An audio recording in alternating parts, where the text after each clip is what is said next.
Yes, yes, people, welcome back to another episode of El Bin. City have won the Carabao Cup. We won a trophy, lads.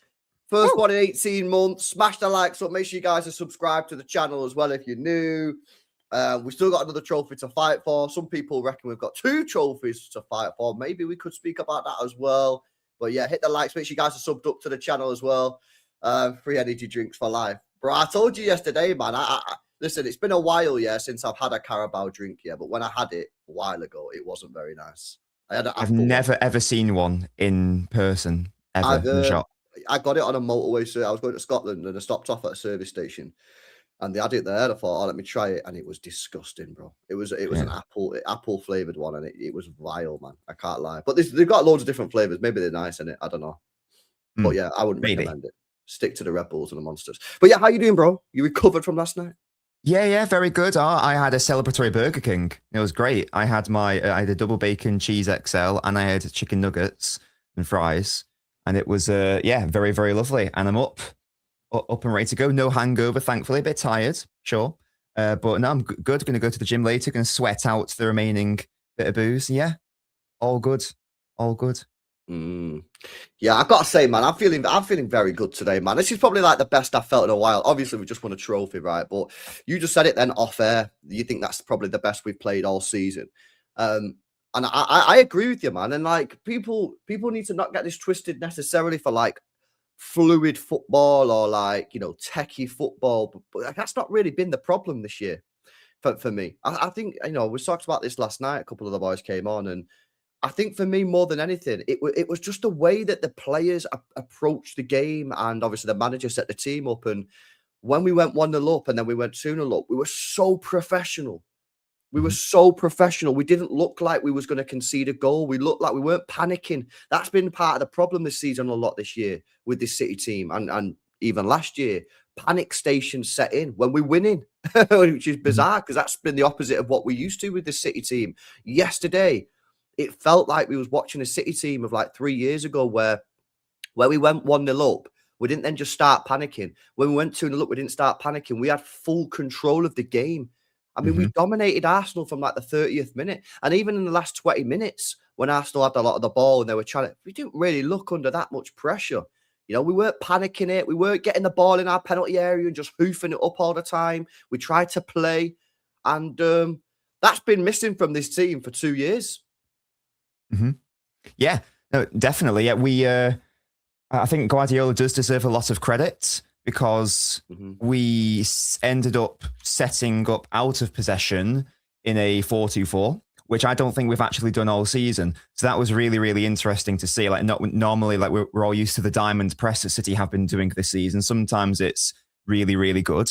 Sometimes it's far too easy for opponents to play through us centrally, like Real Madrid did a couple of times, and then you're just like 1v1 against us at the back or 3v3 against us at the back, whatever it may be.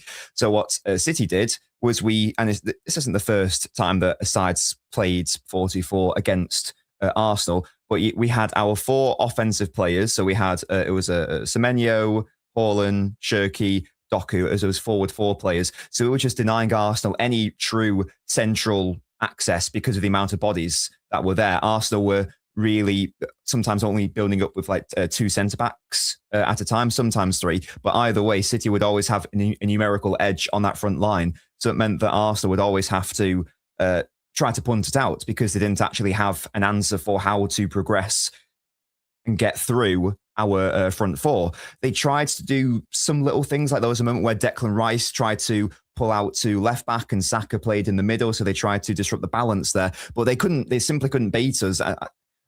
I wanted to do an experiment of like doing a stopwatch of how long Kepa had of the ball in some of those moments, because it was like Arsenal were trying to bait us into advancing onto them, but we just simply didn't care. We just stood there and went, well, no, you're going to try to come play through us. You're the favourites. Let's see if you can actually play through us. And ultimately, they weren't able to do that. Like Arteta wasn't able to figure it out in either half, actually. If I'm an Arsenal fan, I'm a little bit worried he wasn't able to do anything in the second half either.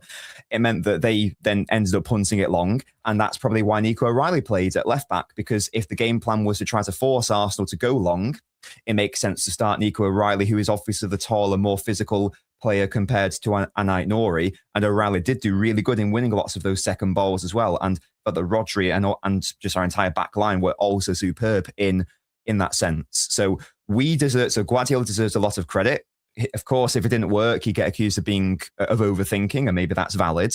But he did something new. He caught Arteta and Arsenal off guard. Didn't have a response to it in either half. If anything, in the second half, Arsenal got worse. And we were able to control the game even more so in that second half. We pinned them back. I think there was some mental stat that I just saw. I can't recall who tweeted it, but something like in that second half, it took Arsenal until like the 70th minute to complete a progressive pass. That's how pinned in they were. So they had to have so many players behind the ball because we were just absolutely we had our boots on their throats. They couldn't really attack us when we were trying to build out from the back. I think Trafford deserves a lot of credit for that. I'm sure we'll get into individual performances. But it was just like a really nice, balanced, all-encompassing, controlled, measured performance from us. It had a little bit of everything. We knew when to attack quickly well. We knew when to box them in. And I know that the first goal was a goalkeeper error, but let's be honest, we deserved a goal before then, and we were knocking on the door. That goal had been coming. So absolutely wonderful game from City, and Arteta and Arsenal just did not have an answer to our style. Yeah, I hear it, man. I thought we was very, very impressive, and yeah, Pep Guardiola, as you say, does have to take a lot of credit for that performance, man. I'll be real with you. He's got a lot of stick over recent times. Spoke about it last night on your channel, but yesterday I think he got it spot on in the end. And I looked at the starting 11, and I was just like, I remember saying before the game, I said, listen, it's not what I would have done, but you have to wait until you see how the team performs on the pitch. Like, we don't know how he's actually going to set the players up, and in the end, he set them up really, really well, really. And you know, it's yeah, I think it was a Guardiola masterclass. If I'm being honest with you, I think what he did yesterday, Pep Guardiola, was phenomenal, and the players executed, and the players looked like they knew what they were doing. Right. I mean, there's been games recently in the last couple of weeks where there's been times during the game that a City player would get the ball and it kind of looks like they don't really know what they're meant to be doing with it. You know, and you know, it looks a little bit confused. Whereas yesterday it looked like the players knew what they were doing, and it looked like, you know, that they really enjoyed it. I thought Semenyo on that right hand side gave Hincapié a torrid time. Cherky was allowed to sort of, you know, be free to a certain extent and go kind of where he wants, mainly on the right hand side, of course. But he was sort of free, and we didn't lose that midfield stability, and that was the main thing that I saw the start of 11 yesterday, and I was like, oh my god, man, this could be bad if Bernardo Silva doesn't sit next to Rodri. We're going to be in for another. We're going to have another problem. But Bernardo Silva yesterday was very disciplined, and again, you've seen that when we have that disciplined midfield, we're a very good team. Yeah, I think that's the learning point from this season, is that when the midfield gets left on its own, i.e. Rodri or Nico Gonzalez at that point, it just throws everything. It's all right having 5 attacking players on there. We'll score a load of goals. It doesn't work like that. Football doesn't work like that. You can't just go, let's play 5 attacking players. And no, you need to have balance. You need to have structure. And when we've had that midfield that's been solid, we've been a miles better team, man. And yeah, yesterday was great, man. It was needed after the season. We've had all the ups and downs. We needed that. We needed that positivity. And I can't lie, mate. Like, it's made me feel very, very positive going into next season. Because, like, I think yesterday for me, I think it's validated a lot of the stuff that I've believed this year. I believe this team is a good team. I believe this team is capable of winning trophies. Right. But I've also believed that this team is a little bit naive at times. And I think you've seen that in certain games. Yesterday, they weren't naive. Yesterday, they played very well, and they sort of used, they looked like an experienced team. And then next season, when you add those couple of extra players in, because we don't need wholesale changes, when you add those extra couple of players in that are going to be top level players, and these players that have joined this season have got a year under the belt, Nori, Cherky, hopefully players like Reinders, Semenyo. Like, you know, we could be looking at a really good season next year. So I think we needed it, mate. I think we needed it after the season we've had. Oh, yeah. Definitely, yeah. We needed like a feel good factor. The players had like those positive vibes. So it's obviously some of those players' first ever trophy in a City shirt. Like you saw Shirky running onto the pitch and pushing Guardiola in like a little playful way. That was really cute to see.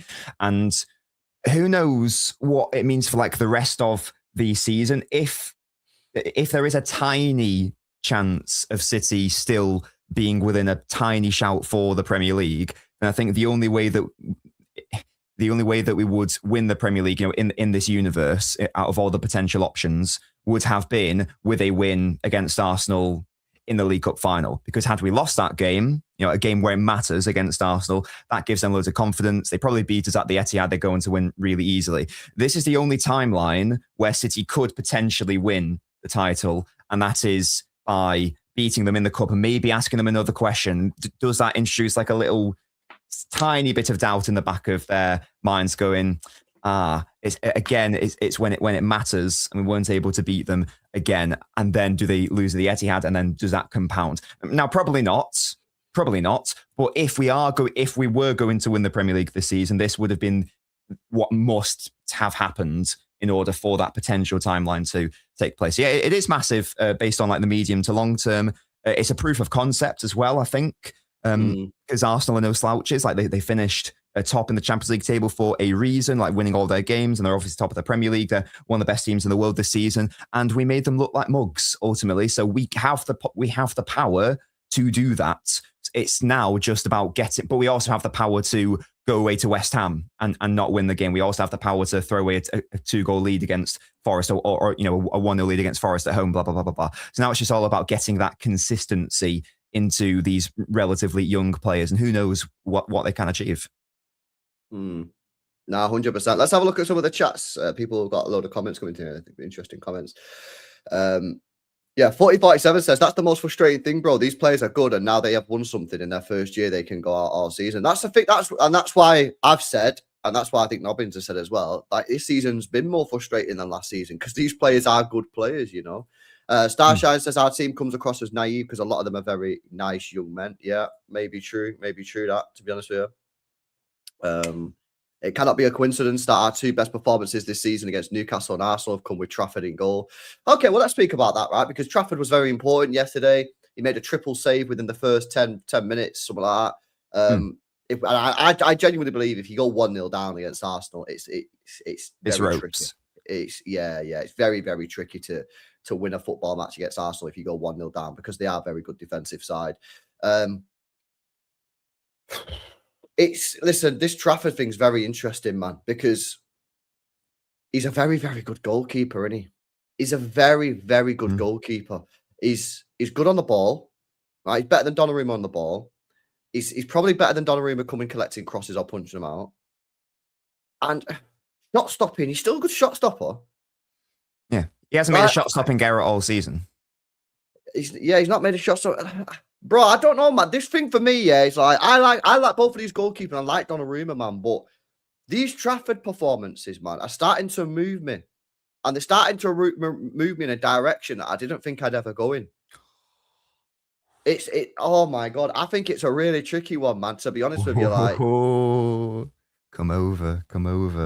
And I think it also doesn't help. It helps, but the fact that Donnarumma's just probably had his worst week for Manchester City since he's been at the football club, and James Trafford has had a really good couple of games recently.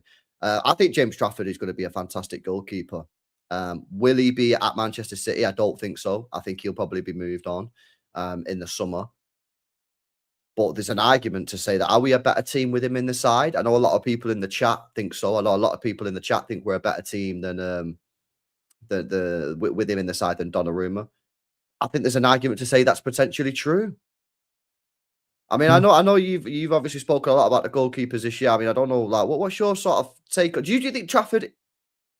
I don't know. What's your thoughts on the whole goalkeeping situation there? Because Trafford yesterday was brilliant, I thought. Yeah,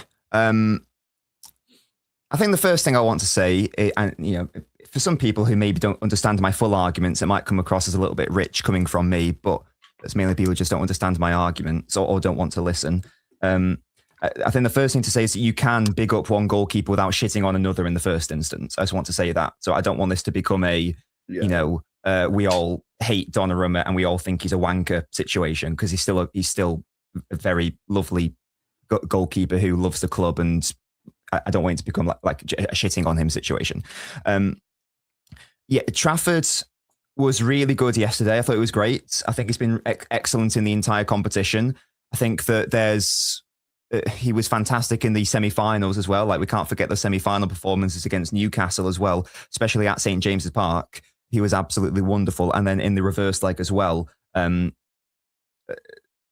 the Etihad, it was also great. And then in the FA Cup as well, he's had a number of excellent performances this season. Against Brighton, he got save of the month, I think, against Brighton. I know he ended up losing the game, but that wasn't on James Trafford. It was actually an amazing save from him. He was really good against Wolves as well. He made that one ball-playing error against Spurs. I really do believe that in Trafford, in a couple of years' time, because he's 23, 24 years old, and he's had one full season at the top flight level, one full season playing for Vincent Kompany's Burnley. That tells me that there is so much more for this goalkeeper in respect of his development and his ceilings. I think that Trafford is not only young, he's also relatively inexperienced, and I think he can get a lot better. And I honestly believe that he could become one of the best balanced goalkeepers in the world, by which I think that he's already got unbelievable levels of shot stopping and traditional goalkeeping elements, whatever term you want to use. Again, he hasn't made a shot stopping error for us all season. I think that he would probably be one of the best goalkeepers in the Premier League as well, in all honesty. And the distribution it's already at a good level. Look, it's not at an elite level yet, but it's already at a good enough level now whereby it could be significantly improved over consistency, playing week in, week out. Because that's the thing you've got to appreciate as well. Trafford is putting in these really impressive performances when he's not playing week in, week out. He's not playing with the same back four every single time or the same midfield every single week. He's being asked to come in to heavily rotated sides and heavily rotated back fours, maybe not having like the best ball playing players around him. And he gets micro-analysed for everything that he does, even with the age and the experience profile and all that context. So now imagine how good he could become if he started every single game this season, let's say, basically. If he were playing with the same back four consistently and learning those build-up structures and patterns consistently and able to develop his game on the pitch on a consistent basis. Once again, I think his ball playing is already at a good level. I don't know what you'd give it out of 10. Let's say it's like a 7 out of 10 or something like that. I don't know exactly, just solid and good. If Ederson's like a 10, he's never going to get to a 10. But why can't he get to an 8 and why can't he get to a 9 and therefore be able to contribute in all facets of the play and be that additional player? He's already shown that he can do that. There were some amazing moments in that first half, especially where it was actually with his weak foot. He played one amazing little dink out to Doku, right to his feet. Unfortunately, Doku couldn't make it stick. Normally he does. And then there was another one where he like dinks it over, and then City, I think, I might be misremembering. I had a lot to drink, but I think that was the one where he dinks it. We end up going from our box to their box, and that's the cross where Semenyo plays, and then Haaland misses it in the first half. I might be getting that wrong. I will revisit the game, but there were loads of instances where we're able to go from our box to theirs, with that being the case. So Trafford deserves massive credit for that. I think we can be a totally different outfit with him in the side. I just think he offers a lot more, and I think it's absolutely fine and valid to say that Donnarumma is the better shot stopper. That's okay, but Trafford's shot stopping is also very, very good. And outside of, I'm going to say, like outside of like those shots where you need to be like 6'5" to save them, such as, you know, like the Anfield save, which I think only Donnarumma or the Embuemo one. Yeah, like those ones where Donnarumma and Courtois, based on their reach, they're probably the only goalkeepers in the world who can save that just by virtue of their gangly body. Outside of that, I think that Trafford can make all the saves that we've seen Donnarumma make this season, in my opinion, but he can add more with the distribution and the ball playing. So if you can, go back and watch some of Trafford's passes from, I think it's like the 21st to 25th minute, if you get some time after the stream. Go back and do it, because some of those passes were absolutely exceptional. And what happened after that, Arsenal stopped pressing us after those moments. So we weathered the storm thanks to Trafford's triple save. Trafford then illustrated that, hey, I can just play through or over your press pretty well. And then Arsenal backed off a little bit. And maybe that was just partly because of them. But it was also because of we illustrated to them that, look, if you try to press us here, we've got a goalkeeper who's going to cause you problems. This isn't the Emirates game where you can press us and we'll just punt it long and lose the ball. We had 60% possession, I think, in both halves against Arsenal. And I think that Trafford deserves massive credit for that. So yeah, I'm a big fan of his, and you know my thoughts on him long term. It's going to be a shame because the two can't coexist. So he will unfortunately move on in the summer ultimately. Yeah, he will. He will move on, and I think whoever gets him is going to get a great goalkeeper. I've already said I think Chelsea should make the move. To be honest with you, I think obviously Newcastle's the one that everyone's talking about, but I think it's probably going to be. Well, I think it should be. I think Chelsea should go for him too. I think he'd be great there. But yeah, he's a top goalkeeper, and I agree. He looks very balanced, doesn't he? He looks very balanced. But yeah, he was great yesterday, and the only other thing I would say as well in Donnarumma's favour is I do think playing week in week out is different to just coming in and playing the odd game. You know what I mean? When you come in and playing the odd game, you've got 90 minutes where right, I've got all week to prepare myself in 90 minutes to be focused. When you're being that relentless game out, you've got to have a different mind of focus. So that's the only thing I would say on the Donnarumma whole thing situation. But yeah, yesterday, man, it's made me think about who I'd rather as the number one. And again, it's difficult because he's only playing a couple of games, man. And Donnarumma's played like all season, and yeah, he's had a bad week. So again, it's not. It's like, oh, if you would have said this after like a couple of good Donnarumma games, you probably wouldn't even be having this conversation, maybe. But big up to him, man. He did really well yesterday. His distribution was great, and we didn't look nervous at the back at all. And by the way, that's with Nathan Ake at the back as well, who's obviously not the greatest player on the ball in the world. And Nunes and O'Reilly as our fullbacks. Yeah, exactly. So you look at that back four yesterday and you think to yourself, it could be a potential problem here playing out from the back. But it never really looked like that, really, did it? You never really felt at any point in that chat. Any point in that game yesterday, I'm fucking reading the chat. Any point of that game yesterday, you never really saw a City team that looked like it was struggling at playing out for the back. You saw a City team that struggled to get the ball to the forward line a bit, but that was the midfield more than anything. That wasn't really the defense. You know, we've seen a lot of the game yesterday. Rodri have the ball, Bernardo have the ball. They couldn't really progress the ball forward. They struggled to find Cherky at times. Doku, obviously, every time they give him the ball, especially in the first half, they had about 3 players marking him. And Semenyo was a bit weird. Sometimes we could find it. But that was the problem. The actual defense, and maybe you could say, well, that was because we squeezed up quite a lot. You know, maybe that you could say that. But the first 20 minutes, we didn't do that. The first 20 minutes, we were camped in our own third. And still, we didn't really look like we were under any pressure. So, yeah, is that all the goalkeeper? I don't know. But yeah, big up to him. Another player that I wanted to discuss, and, you know, I think we actually spoke about him a little bit last night on your channel. But it's Abdulkadir Kuzanov, mate. Do we need, as a fan base now, to start like being serious about this guy, right? Because what I mean by that is like we need to start hyping this guy up more, in my opinion. I think this guy's an unbelievable player. I think he should be number one centre back for Manchester City next season. I think he should be in the starting 11.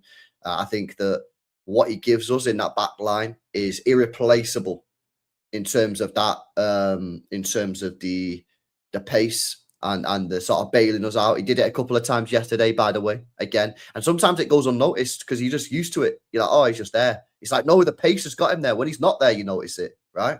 But I think we need to start hyping this guy up more, mate, because his performance again yesterday was great. Great performance, man.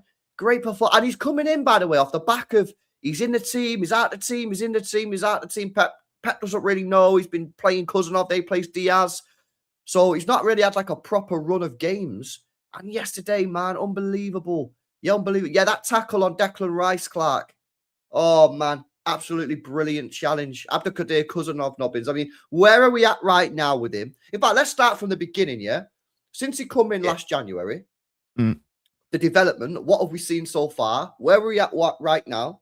And where do we think this player can go? Oh, gosh, yes. So I think we've already seen a lot of good positive development. Well, when I was watching him play for, was it Lon that they came for? When I was like doing some scouting of him when we ultimately signed him, so I could make my video. I think that the key thing for me was that, I know you're asking me about like the future later, but the key thing for me was like, this is definitely a player for the future. He's a player who isn't ready to start in a Premier League side where you want to win the Premier League. And one of the main reasons why I felt that, and it's understandable, by the way, because of his age and because of his experience, he just needed to be like nurtured and refined. I think that's the key word, because like his defensive style it can be a little bit erratic at times and a little bit rash, and also maybe oversimplified, if that makes sense. So, for example, we know that he's got like the move man in him, like where he just like bundles into the opposition player, which is very, very lovely. But that it's a little bit basic at times. So we just need a bit more of a refined defending style there. And like the best example I can give of it not really working to plan was like the Solanke goal, I think it was, against Spurs, where he just tries to clatter into Solanke, and Solanke, who's also a strong centre-back, uses his body, because he's an experienced seasoned striker, he uses his body and Kusanov's momentum and power against him. He ends up bundling Kusanov out of the way. That's not a problem. He's a very young centre-back. Is he 22 years old or even younger? I think he's 22 now, yeah. Yeah, so he's a very immature centre-back in the sense of the lack of experience. That's not an insult. That's just the reality of the player we're dealing with. It's a good thing. Statement. It's factual information, exactly, yeah. And that's good, because he's already lovely right now. And he's surely only going to get better with time. Now, I really rate Kusanov in the now. I rate him even higher in the future. I wonder if, because I know you're massively big on Kusanov, as am I, in fairness. I still wonder if it's too early for him to, let's say next season in the Premier League, I think it would be too early for him to be starting like 30 games in the Premier League. I think that we might be. Really? I would like to see him still be incorporated gradually next season, rather than, okay, you are now the out and out player there. I'm not against him doing that. Like maybe if he like starts the first couple of games and he proves himself and it's like, okay, you are just that. I still think that I would like to see a little bit more refinement before I personally commit him to being right. You're my starting right centre back. Absolutely. However, I don't think we're that far off, in fairness. And I know you think we're already there, but I don't think we're actually that far off. I think that maybe like a half season, something like that. At the absolute most, a whole season. But even then, I actually don't think that it even needs to be that long. And then what I think we are looking at is, again, whether it's straight from the off next year or half a season or a full season, whatever it may be, in my view, I think that Kusanov and Gvardiol, for me, is quite easily the best long-term centre-back pairing that City will have. I think that's the highest ceiling pairing. I agree. Because I think they both complement one another's styles perfectly. Because Gvardiol, I mean, they're actually both very good at playing on the ball, by the way. People don't give Kusanov enough credit for his ball-playing work. Some people still think that he's this, mainly those who don't watch him, in fairness, they still think he's this traditional, no-nonsense, I'll just twat you defender. And okay, he is to an extent, but he's also very composed and measured on the ball. He is. Now, of course, he's nowhere near Gvardiol's level. Doesn't have to be, though. So you've got Gvardiol, who is this unicorn profile of a centre-back, in my opinion, the best left-footed centre-back in the world, and is so wonderful on the ball. And he's also very good defensively also. And he's this aerial threat from set pieces also. He is, however, more of a passive defensive player, I would suggest. Kusanov, on the other hand, is this more direct, assertive, I will kill you centre-back. So he's someone who is aggressive and will jump absolutely. And I think that there's a nice balance between the two defenders there. So you've got Gvardiol, perhaps the more measured, composed one, perhaps a slightly more passive one. And then you got Kusanov, who is, of course, less competent on the ball, but it can still be this all action, get stuck in, high up the pitch, aggressive centre-back. It's sort of similar-ish to like the Stones-Diaz partnership, I guess, in a way. I think that at the peak of their powers, they balance one another really, really well. Stones would be the Gvardiol in that instance, and Diaz the Kusanov. So could that be the future Stones and Diaz partnership? But I would say, arguably, maybe an even higher ceiling than those two. So the future, there is no doubt. I don't think I've said this statement on your channel. I'll say it now.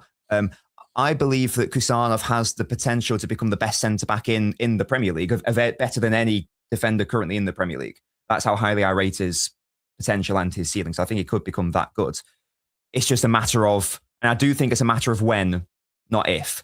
For me, there's no rush, personally. So I think I'm like Kusanov, what you were like with Shirky, like at the start, midpoint of the season, where your thoughts was, ceiling unreal.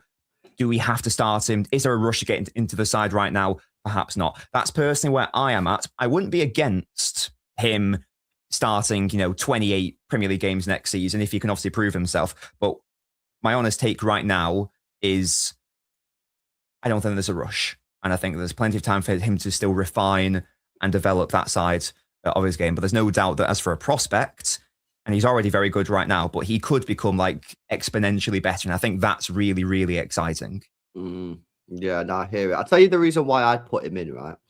Is because I agree on the stuff that he needs to refine his game. The number one thing that I think the coaches should tell him that I think would massively improve his game, and I think it's a pretty easy thing for him to implement, is just say to him, we don't want you to stop flying into challenges. However, if the player's not facing the goal, chill. Just go up to him and chill. Like if a player's running at the goal or like he's a direct threat to an immediate goal scoring situation, take him out. Like we don't want to stop that part of your game. That's him, But when the player's on the touchline and he's looking at the fans with the ball, he's not an immediate threat to goal because he's not even looking at the goal. He's looking at the fans with the ball at his feet.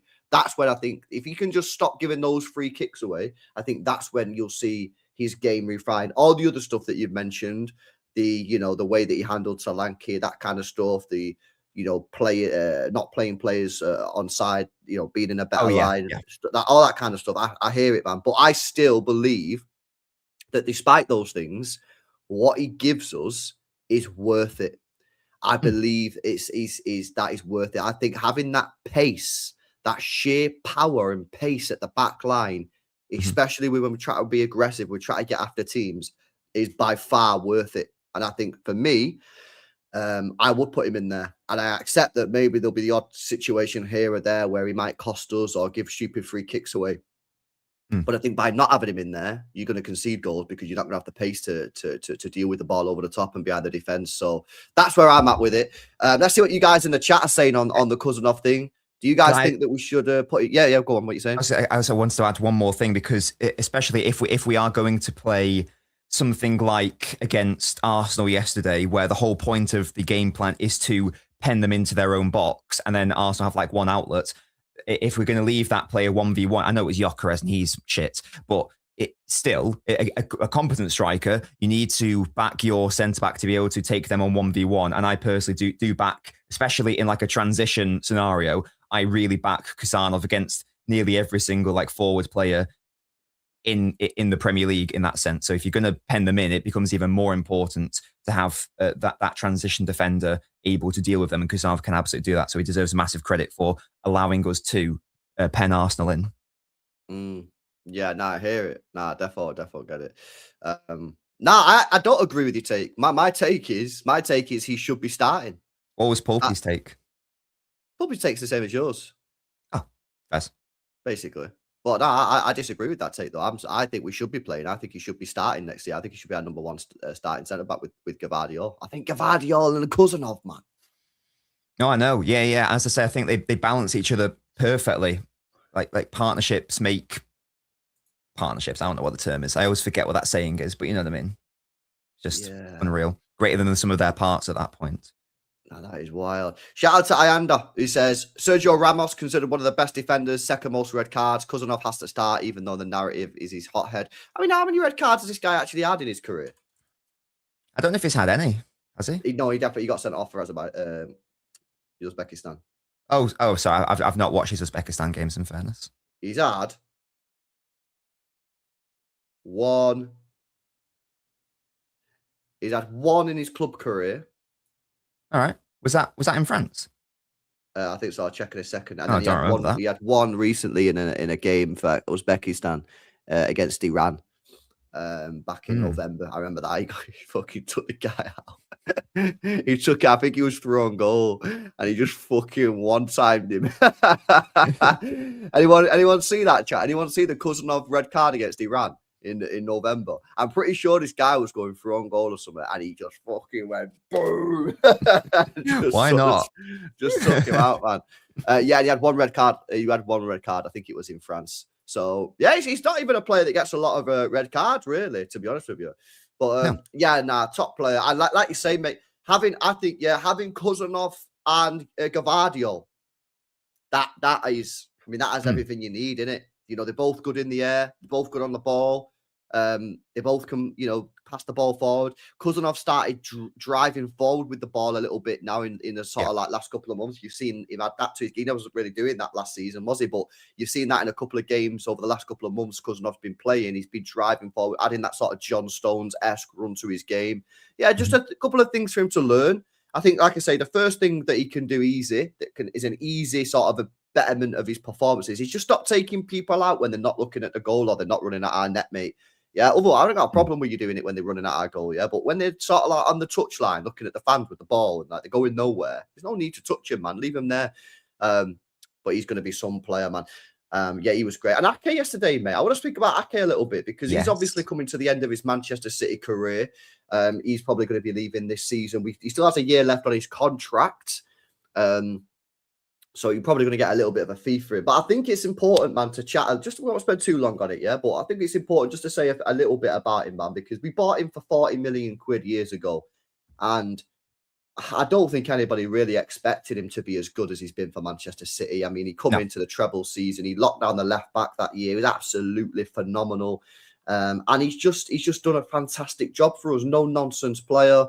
And with him, you know what I like to see about him is his on-ball ability's gone up dramatically. I remember when he first come to the club, it looked like, we got a real problem here, man, because the guy's not that great on the ball, but he's improved massively on the ball since he's been here. Great in the air, never caused the club a problem. And I'm going to be sad to see him go, mate. I don't know if you've seen the clip of him and Pep Guardiola yesterday after the match, man, but there's obviously a proper good bond there, mate. But Ake, a few words on him before he goes at the end of the season. Yeah. Look, if that was his last hurrah for us, then fair play, absolutely amazing. He cost us a lot of money at the time, and at the time I was very concerned at the signing, just because it seemed like an overpay because they got relegated with Bournemouth, and then he made an error in his debut game or something? That cup final, or was it a Community Shield game? He gave away a penalty. I can't remember, against Leicester. And I was like, oh gosh, what sort of player have we signed here? What's going on? Can he make that step up to City? But then outside of that, he has just gone from strength to strength, as you say. And would anyone have really thought that he would have been an instrumental element, an instrumental left back in a season where his side wins the treble? This isn't like, I'm not just having a diss at Saka the player. It's more of a point because I rate Saka highly. But Saka has never had a good game against him. For example, that's how good Ake is. Whether he's played left centre back or whether he's played at left back, Saka has never ever been able to crack the Ake code, and it's always been consistent with his performances in that sense. Now, of course, as he's been aging, he's slowed down. The decision making hasn't been as good. He's clearly not. He's clearly not the player he once was, and he's probably going to leave in the summer. But yeah, he's done everything right. I think, and even like when he was linked with Chelsea quite strongly. I think that was a period where he wasn't even a consistent starter for us. He could have kicked up a fuss. He could have forced the move to be a starting player for Chelsea and go back. But instead, he buckled down, and he did what am I trying to say here? He did the opposite of what Cancelo did, is what I'm trying to say. When Cancelo was out of the side and not playing well, Cancelo had a cry and kicked off, and ultimately got shipped off. Ake, when he was out of the side and not playing well, he put his head down, he locked in, and he became an absolutely instrumental element for one of the best Premier League sides to have ever existed. And I think that is a huge testament to his attitude and to what he is as a fighter and what he is as a professional and just as a person overall. So he's at least a cult hero for City. I've seen some people saying like he's a legend, he's a cult hero. He's at least that. If you want to like tiers of like legendary status, he's got to be relatively high up there as well. He's just been a fantastic servant for us, and yeah, it's just did everything really, really lovely. Just everything well. It was okay on the ball, amazing 1v1 defender, good in the air despite his 1v1 height. defender, mate. He was unbelievable. Well, he's still very good. He's exceptional, and that's why he was so good in the left back season when he was treble. He shut it down. Yeah, he shut it down. Exactly. And he was so good that, and thankfully Akanji played really well that day. But like, I think there was an Arsenal game and Ake wasn't able to play, and I was really concerned. Thankfully, Akanji had a good game and we were fine.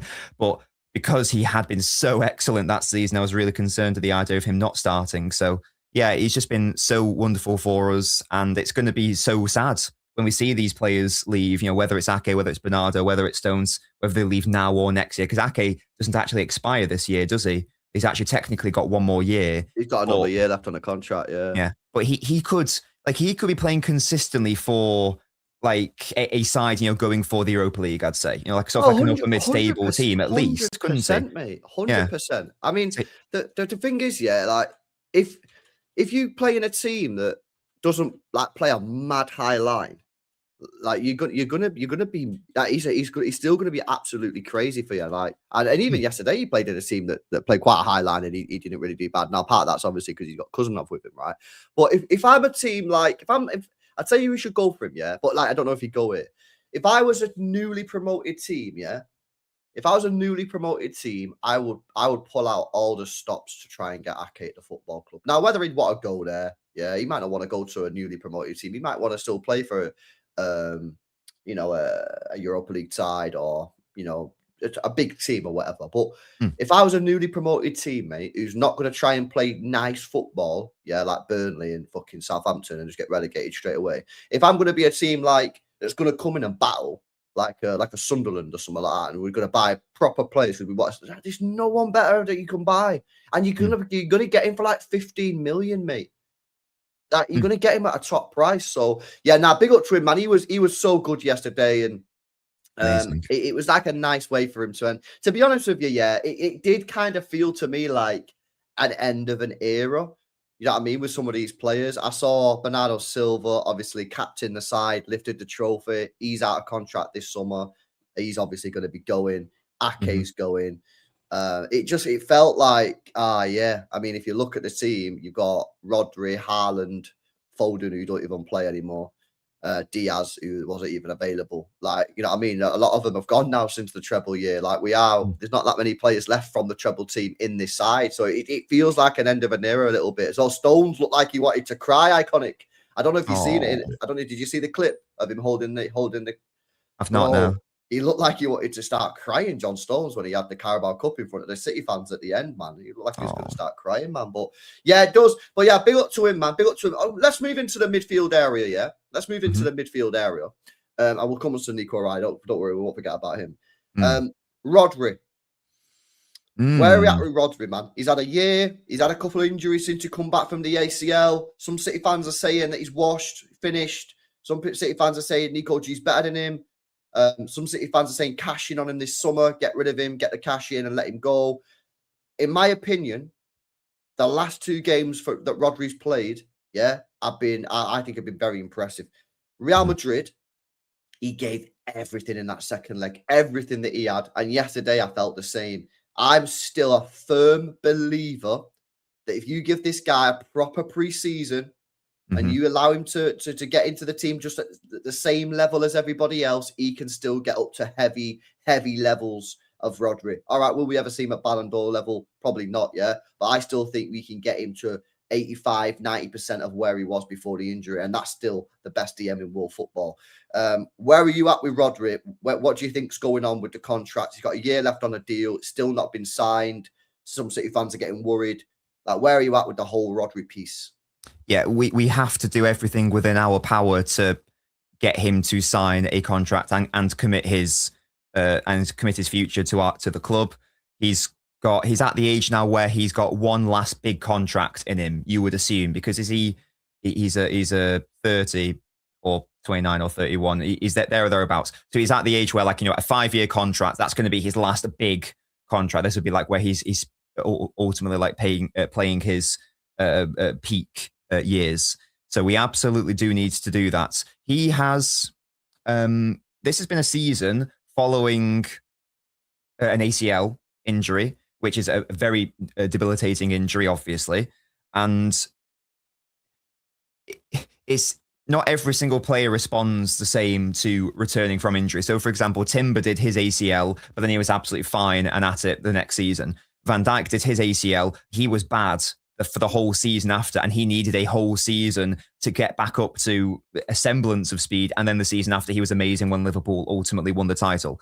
Rodri is clearly in more like the Van Dijk camp rather than the Timber camp. Maybe not as extreme, but still, like, because we have seen some concerns this season. He's been making really weird, like, basic passing errors at times, something you just do not associate with Rodri.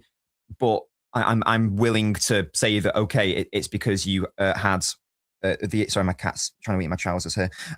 It's just because you've had the that ACL injury, so it's not a problem. And if this is the level he's able to get to in the season directly after an ACL, then why can't he go from strength to strength next season? He is, especially if we are going to continue with Donnarumma as the main goalkeeper as well. I know we were talking about the goalkeeper situation earlier, but if you take Rodri out of that build-up chain, it's going to get far, far, far, far worse for City in the longer term. So that's really important if we end up going down that route. Also, I don't care.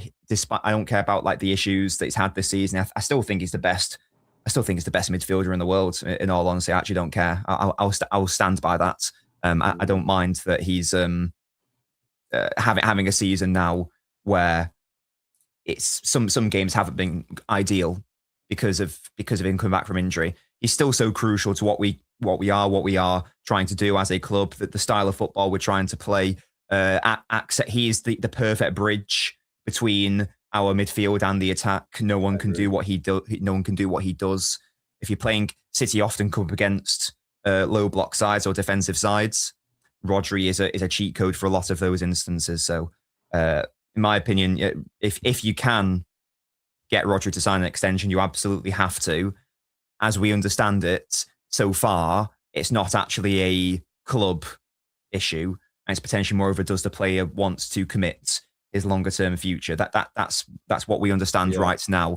Of course, Real Madrid will be lurking, Barcelona will be lurking, all of the best sides in Europe will be lurking. So give him whatever he wants, try to give him all the assurances that he wants. I think you've just got to do it. You've got to try to get him to commit, surely.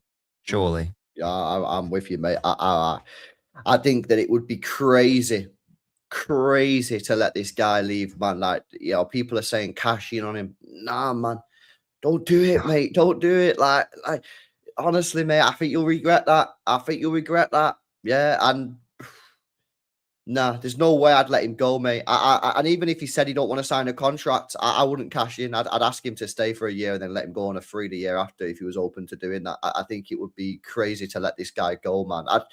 I think you're already seeing, like, last 2 games, man, like, he just needs to get that match sharpness.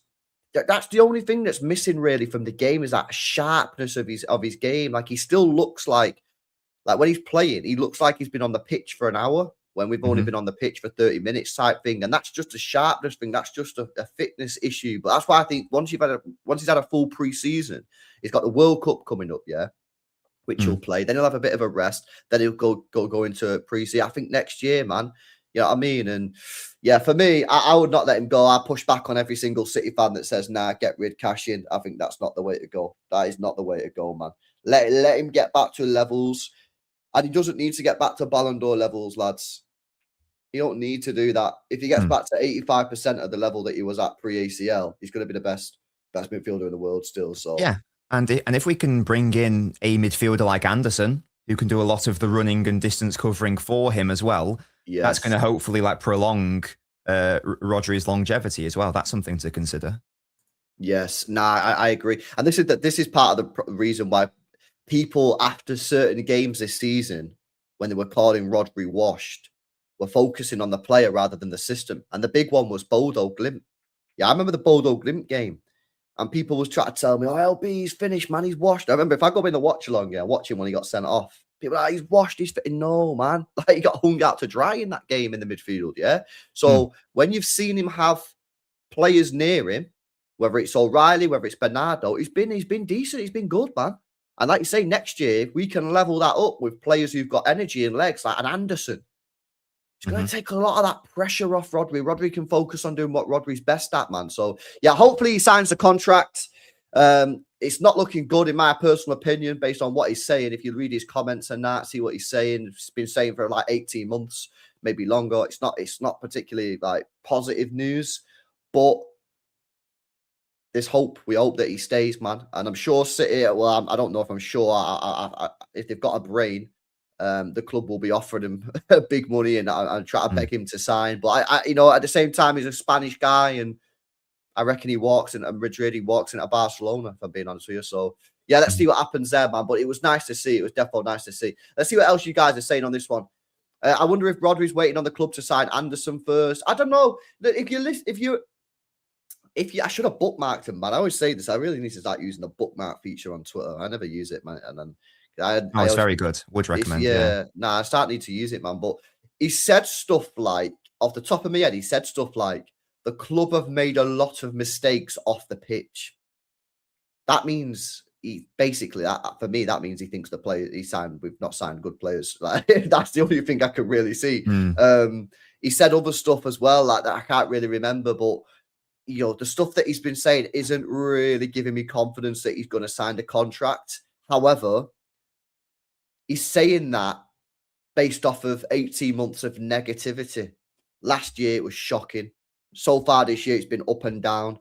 Now we've won the trophy yesterday with these players. Maybe if the club can go to him and say, look, we've got a plan. These are the players that we're looking at. Look at the players. Look at these players that we're looking at signing in the summer. We've just won a trophy. We finished second, and we've not even been great this year. Yeah, we're going to bring these players, and we're going to go again. Because this is the thing. Rodri wants to win trophies, lads. And I know some City fans are not asked about trophies. They just enjoy watching the football. They're not asked. They don't give a shit about the trophies. That's cool if that's what you want to do, yeah? But the players want to win trophies. And players like Rodri, who are Ballon d'Or winners, want to win trophies. So it's no good saying, oh, it don't matter if we don't win anything, because then the players will fucking leave. Yeah, that's the whole point. That's what we say to Chelsea. That's what we say to Arsenal. You can't just not say it to our club. So this is why the club now, the club have got to go to Rodri now and say, this is the plan.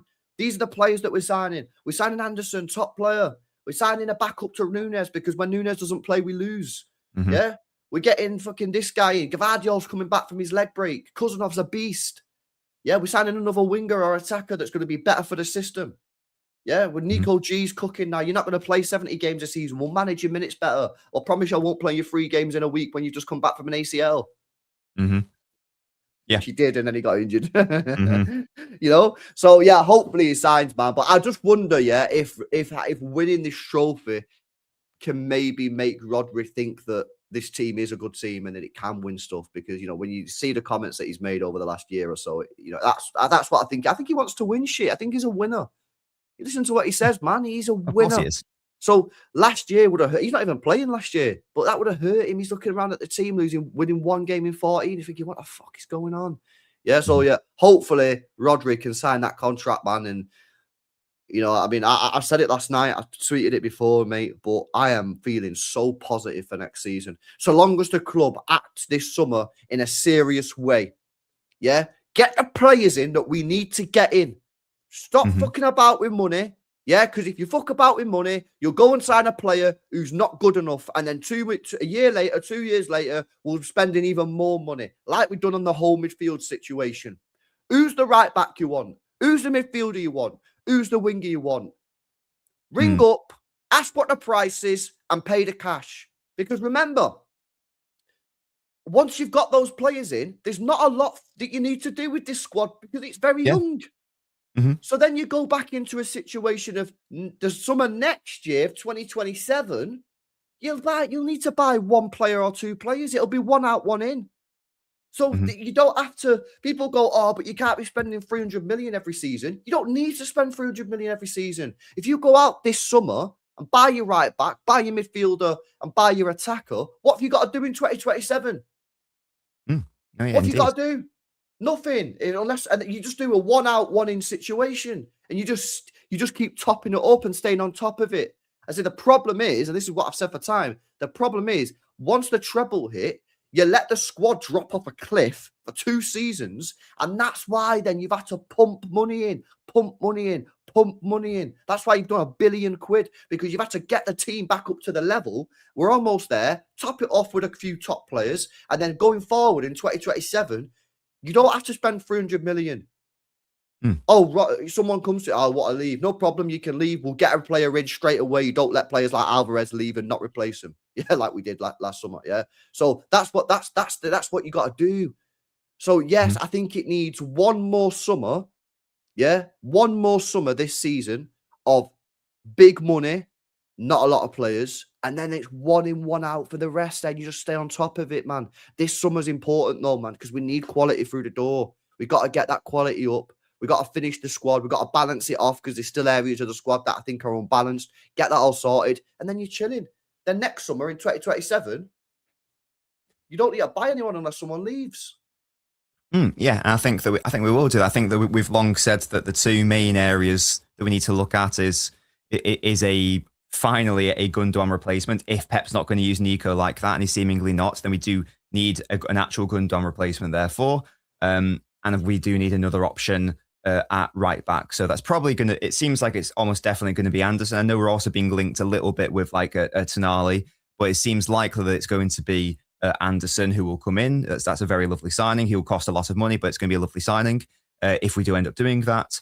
And then we do need another option at right back. Now, who that right back is, we'll see, because unfortunately, Livramento is seemingly getting injured continually. I think that there's a reason why we have been linked with like these younger players, because there's not that many, if any, of these like ready-made elite, ready-to-go right backs out there who are immediately going to come in and be that guy and be immediately better than Nunes. You don't even need that with Nunes. No.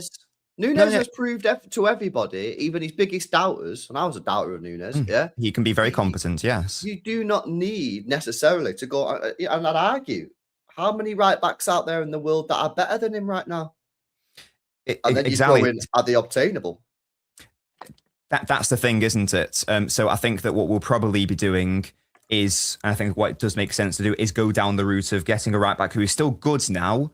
Maybe they're not better than Nunes right now, but they will have the potential to become better than Nunes. So they're still a player who is good now, and they can start now, and they can fill in when Nunes gets injured.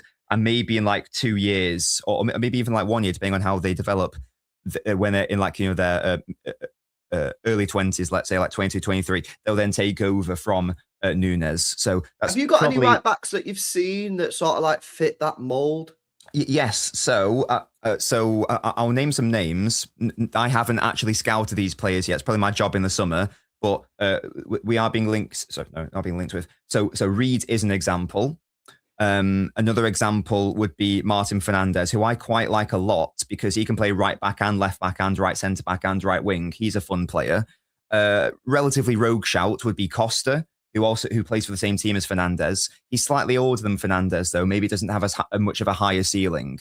But he's also really good. Like, he can again play right back and has played right centre back and can also push up to right wing. So there's a few names there that City could be going for.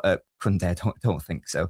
Are we looking for an attacking right back here? It's got to be, hasn't it? Because if the starting point was Nunes is the key to our system, and if Nunes doesn't play, then we're fucked, then we need a right back who's going to offer the offensive work, because we don't need a defensive option there, because even though I've made my thoughts on Kusanov at right back known, if you want to just play a defensive option there, just play Kusanov there, because he can do that to an extent. He won't offer you anything going forwards, though. So that's why I don't like Kusanov. That's one of the reasons why I don't like Kusanov at right back. So you need an attacking player there. Obviously someone who's also solid defensively, but you do need someone who's going to contribute going forward. So they do need to be really comfortable in those advanced areas. So whether that's whether that is a Reed, whether that is a Fernandez, whether that is a Costa, or whoever it may be, we're probably going to be looking at a player who is in their very early 20s and is good enough to start now. It maybe isn't better than Núñez right now, but they have the potential to become one of the best in the world, because these elite options they either don't exist, or they are at clubs where they're not going to sell. It's similar to the right winger situation. Like, if you want a left-footed elite right winger right now, you're looking at players like Elise, Yamal. You're not going to get them out of Bayern and Barcelona. So you have to go try to find the next Elise. If you want to get Elise, you should have got him when he was a Palace player. So we've got to, if we do want to get a right winger, then we probably have to go down that route as well. So it's a similar idea with the right back. There are these elite options out there, but they're already playing for the elite clubs who aren't going to sell.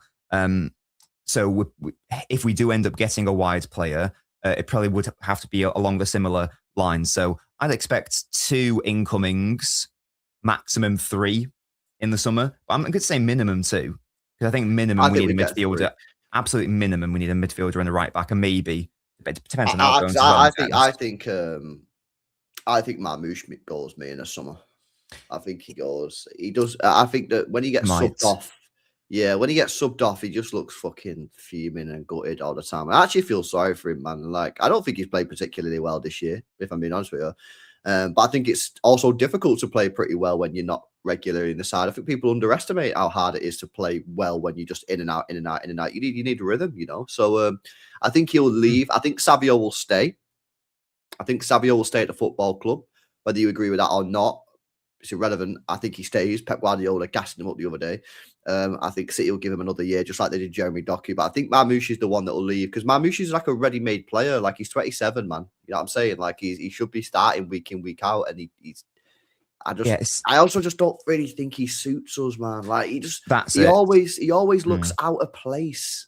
You know what I mean? And like, again, I like him before anyone starts crying their eyes out. I actually like Marmoush. I think he's a good player. Like, and I feel sorry for him, man. When he gets subbed, I said this the other day, but he always seems to be the first guy to get subbed off or the last guy to get subbed on. Do you know what I mean? Like, he always seems to like, well, he's the one that can hold the smoke. You know what I mean? So I think he goes, and I think the club also, like, Semenyo is kind of like in that mold to a degree, but he's also probably more. Semenyo can also play on the wing, whereas Marmoush is like either a striker or an inside forward. Whereas Semenyo can play as a striker, and to be honest with you, I prefer Semenyo as a striker anyway. I feel like he's better in front of goal, but he also can play on the wing. Whereas Marmoush is competing with Cherki in the second striker 10. He's competing with Foden when Foden's like on it. So yeah, I think he'll probably go, me and Marmoush, and then we need to find someone. But I don't want Rodrigo. That's gone. I don't want Rodrigo. Yeah, Rodrigo, you'd be in the same situation as Marmoush. Yeah, with Rodrigo. So, yeah, Yildiz is a player that you could potentially look at. I've only watched him a couple of times. However, I did like him. He seems a lot more suited. His touch is very good. So he seems a lot more suited to a Pep Guardiola style. Other than that, I don't really know, man. Names, obviously, the dream for me would be Elise. Yeah, it's going to be tricky to get him out of Bayern. Won't happen. I promise you £1 million it won't happen. Yeah, no, I think it's going to happen. And you know it won't happen as well, don't you? No, I know. He's obviously the dream. But, like, these are players that are, like, you need to be looking at, players that can be suited. People say, oh, Yildiz signed a contract. He's not going to. Well, didn't fucking Reinders sign a contract in January last year with AC Milan, and then we signed him? Contracts mean nothing. I can't believe people still mention contracts, actually. Yeah, it's kind of crazy. It's often to protect the value, to be fair. So the value, it's irrelevant. He probably got a release clause in the contract, bro, to secure the money that they want to get. In Dye, I do like him, yeah, but I don't know. I don't think I want him at City, though. I don't think I want him at City in Dye. I do like him. I think he's a good player, but bring I don't back think Super Jack for real. Yeah, I don't know, man. Yildiz would be an interesting one, and I do think you could get him out, man. I think you could get him out. Yeah. Let's have a look at some of these chats that are coming in as well. Big up to Pitblup, who says, in the final commentary, Cousinov, tough start to his City career. That's a £10 super chat, by the way. So you've got to take a shot of Fireball whiskey at 12:10. Yeah, well, you do it after this stream, I reckon. bro, I just I can't deal with it. No, again, it's it. they just, even in the game that he like struggled in. Okay, he was bad for 5 minutes. Okay, I actually felt he played well against Chelsea. He did play well against Chelsea outside that 5 fucking Exactly. minutes. It was literally 5 minutes where he did a boo-boo for their goal. Akanji should have done better as well, by the way. And then there was another moment where he did a foul and it was rash. But like, he was properly good in that game. So it's just, if you're going to talk about Kusanov, you got to at least be honest about him, or just accept that you've not watched enough of him to comment and just say, I stopped watching after those first 5 minutes. That's what I've been saying. The problem with these commentators is they don't watch all the City games, but then when they commentate on a City game, same with the pundits, they're then expected to give an opinion on the players. So they're in their head, they go, oh, what do I know about Kusanov? Oh, 14 months ago he made a mistake. They're still talking about it today, man. Exactly. 14 months later. And he's been mega ever since. Yeah, idiots, man. These guys don't watch City, man. No one watches the club, man. I swear down, I go on these fucking panel shows, yeah. You probably do the same. I go on these shows. People are still chatting to me about our defence, man. In the big 2026, people are still talking to me about our defence, even though we've only conceded 6 goals more than Arsenal, who have the best defence of all time. I say it's not been the defence, it's been midfield. The midfield structure has been the problem for 2 years, and you guys are still waffling about our fucking defence, bro. What are you chatting about? I've been telling this to rivals and all this kind of shit. For 2 years, I've been on about this. Well, not 2 years, because last year our defence was trash, yeah? So this year, I've been on about this. Yeah, but they're still going on about it. Yeah. Just say it's okay to not watch, because you can't watch every single player and every single team all the time. 100%. They just need to accept, like, look, I've not seen much of Kusanov. Of course, he made that error against Chelsea, but Pep's been playing him recently, so he's clearly been coming along since then. You can just say something like that, can't you? The problem just is, be honest. yeah, when you go on the TV as a pundit or a commentator, or even like YouTube, whatever, or Twitter, whatever you say, right? Yeah, everybody's got to have an opinion, right? Yeah, about everything. Well, but the thing is, yeah, I don't understand it, because I come on this stream, on this channel, and the amount of times I say, don't know, not seen it. Yeah, exactly. Same, yeah. But people don't want to do it. People don't want to do it. People don't want to say that for some. I don't know why.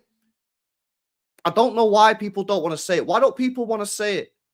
Because I say it all the time on this channel. People say, LB, what do you think of this player? I just said, sorry, mate, I've not seen him. Or I've seen him once, or I've seen him twice, or I've never seen him. I've only seen. I just tell them, I don't know, man. Not enough to see. Akliush, I don't think I've ever seen him play. Maybe one time. Yeah, Yildiz, I've seen him twice.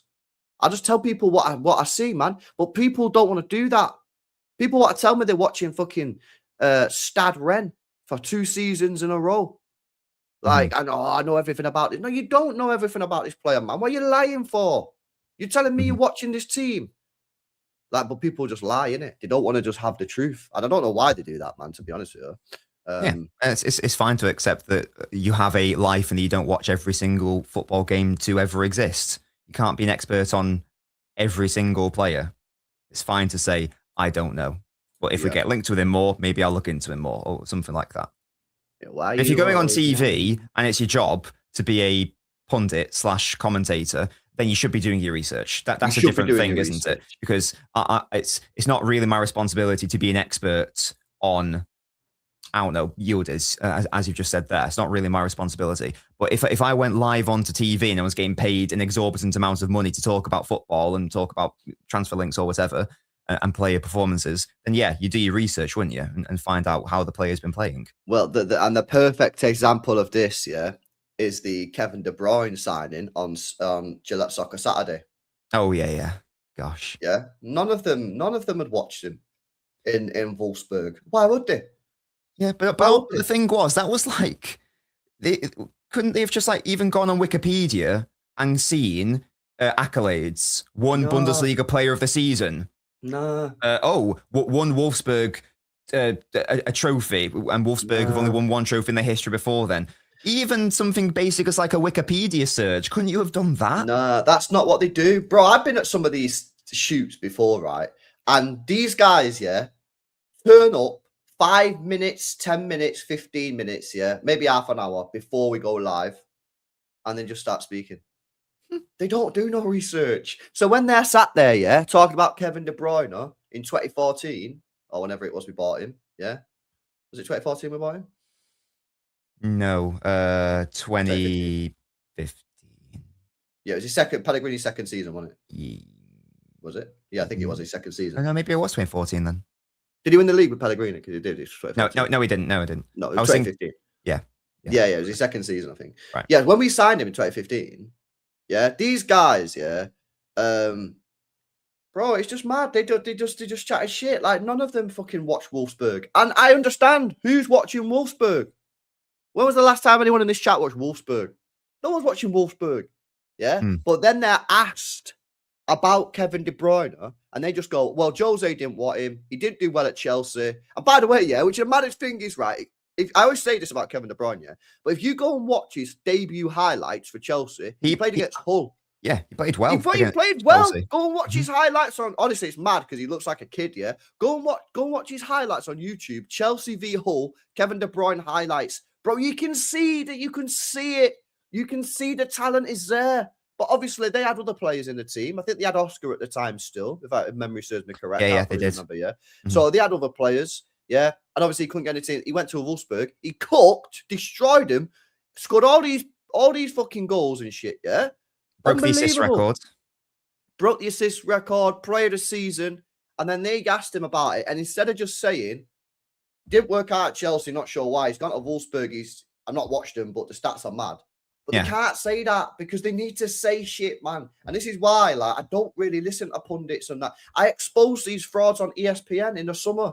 I was doing ESPN reactions, bro. ESPN, I don't know if you've seen it, ESPN FC. They have a YouTube channel, yeah? And there's like this couple of Scottish geezers on there, some English guy on there. And they ask him about all these topics, yeah? And I do these reactions, bro. And they just chat absolute nonsense, man. They was good, right? So I did these 2 comparisons in the summer, Nobbins, yeah? I watched them talk about City signings. Whenever they spoke about City signing these players, they went, where are they going to play? Where are they going to play? Where are they going to play? Where are these players going to play? Yeah? Not talking about the fact you need a squad and you need a bench. We watched the Liverpool one. The same channel, the same pundits. Liverpool are signing all these players. They've signed Ekitike, Isak, Wirtz. They've still got Gakpo. They've still got Salah. Oh, man. Oh, unbelievable players. Unbelievable signings. They've got squad depth. They've got bench. They've got players that they can bring on and do different shit. Bro, it's the same thing, man. What are you talking about? Why are you not saying that about us? Well, theirs is even worse, actually, because that is a valid question of where were they going to play like together, you know, having Isak and Ekitike. I know that Isak's been injured, but that was a valid question. They haven't actually been able to even figure out what the formula was. So that was the question that they actually should have validly been asking for the Liverpool one rather than us, where, like, yeah, it's just, as you say, people are just, most people are idiots. That's the rule. That's the rule. Once you abide by that style of thinking that most people are idiots, most things in the world will make sense to you. Yeah. You can have that one for free. Cheers, bro. Big up Tyrese says it'd be $1 billion spent since you said it's not on Pep. Not a day doesn't go by without what's this guy's name? It's not Tyrese. What's his fucking name? Chat, what's this guy's name? It's not Tyrese, is it? What's his name? This guy's Pep out. He's been Pep out for 2 years. The day after we win a trophy. Boom! Get this guy out. What's the guy's name, chat? I forgot his name. What's his name, man? It's not Tyrese. It's Shanice. Tinsey's his name, yeah. Tinsey. I shout Tinsey, man. Bro, why the hell you still Pep out the day after we win a trophy? Can you not just chill for one day? Yeah, come back tomorrow, man. Yeah, relax. Big up Donna says, LB, I am back. Hope you and Mr. Nobbins are good. Yeah, we're very good. We're very good indeed. We just won a trophy. Big up Emperor says, if Marmoush leaves, who do you want to replace him?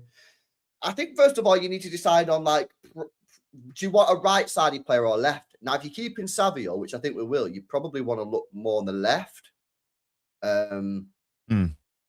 Yeah, because then you're right. Your 2 main options, especially if Semenyo can keep up performances like that, your main right-sided options are Savio and Semenyo, aren't they? Yeah. And then on the left, you got Doku and who? Savio can play there. In fairness, Semenyo can also play there. In fact, he's actually better on the left. So I don't know, but then you've only got three bodies there. Apparently, Yildiz can play both sides as well. Is that true? I've seen him play left wing, but people say he can also play right wing. But I've not seen him play right. No, I'm sure he can, but I've not watched enough of him. In all honesty. Said his name before. Do we bring Jack Grealish back? Obviously not. No. Obviously not. No. Nah. The time with Jack is done. Unfortunately, it's done. I don't know. I don't know. I don't know if you need to. Because I think that I don't think Marmish will leave. By the way, I think that Marmish will probably leave. Not this summer, but the summer after. I think that they'll all be together in the same squad. They'll see, right, can I work my way into this squad?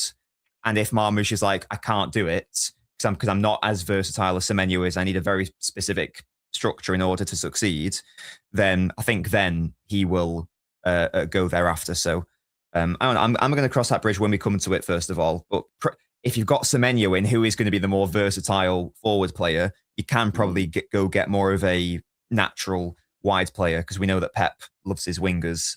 And we've seen what happens if we just get an injury to one or two of those. We end up playing like this really narrow 4-2-2, which Pep doesn't want to play. So yeah, wouldn't surprise me if we went out and got another actual wide player. That'd be interesting. No idea who that may be though. Yeah, I don't know. It is a tricky one. It is, and I don't want no fucking 19-year-old bro. I want someone with a bit of experience as the winger. I'm not asking for some 27-year-old. You know what I mean? Like ready-made, like Tijani Reinders. He's ready. He's going to be ready. But I need someone that's played a little bit of football, man. Is this for the left side? Especially if we're keeping Savio, mate. Yeah. I don't know who it is, though. I don't know who it is. Yeah. I think Yildiz has been playing football for a bit, innit? You know what I mean? So maybe he could be the one. But I think he's going to go Arsenal, mate. I think Arsenal are going to go for him. Yeah. I don't know enough about the market because it's not really something I've been exploring, to be honest. The right side is very, very barren as for these elite ready-made wingers who you can get, because again, you're not going to get Elise or Yamal. So I think that you have to either go for you've got to settle for either a mid option, or you've got to go for a younger option. And that's what we have done with Savio. So we've already done that on the right side. I think we're pretty good on the right side, in fairness, with Semenyo and Savio there. If Marmish does leave, do you then need another option on the left? You do have Semenyo and Savio who can play there, but then you're doubling up on positions, aren't you? So, I don't know. Lots of people in the chat saying McKady maybe promotes an academy player, but is that going to be too much of a jump? No, I don't know. No, people are saying Diamandi, but as I understand it, he's 19, and LB just said he doesn't want a 19-year-old. No, chat, come on, man. We got to be serious. What we're doing here, man, talk about academy players. This is going to be a player that's going to play a lot of minutes. Yeah, it's going to be a player that's going to be playing a lot of minutes, man. Please, chat. Be serious, man. I'll tell you what's happened here, yeah? Because we won a trophy, everyone's just getting giddy and shit now, innit? Everyone's like, oh, throw him in, throw LB, this guy, 18-year-old in the academy, yeah? Chat, come on, man, serious yourself. Anyway, let me do these chats. I need to get out of here. I'm on midday live.